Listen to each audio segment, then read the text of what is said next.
Hello guys, চলে এসেছি আজকে একটা নতুন ভিডিও নিয়ে। তো আজকে আমাদের এখানে ওয়েদার আজকে 43 ডিগ্রি। তো 43 ডিগ্রি ওয়েদারের মধ্যে আমি আজকে ডিম ভাজবো। চলে এসেছি চাটু নিয়ে।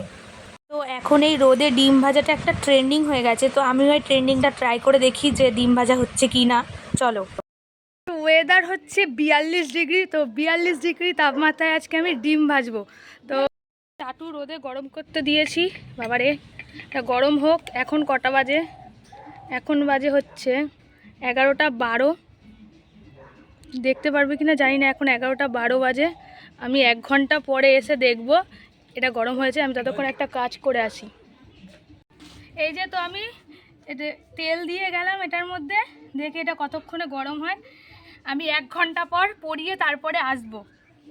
দেখা যাচ্ছে পড়ানো আছে, আমি 1 ঘন্টা পরিয়ে আসি, 1-1.5 ঘন্টা। তো এসে ডিম ভাজবো, ঠিক আছে? এই যে পুরো চাটুটা পুরো গরম হয়ে গেছে।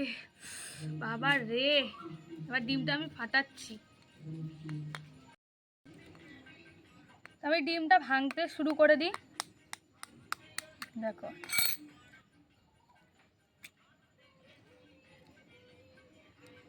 ডিমটা কি নষ্ট?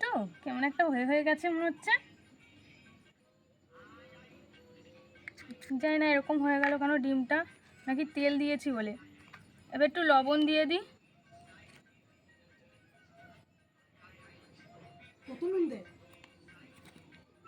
চলো দেখা যাক এটা এবার কতক্ষণে হয়। আবার 1 ঘন্টা পর আসছি।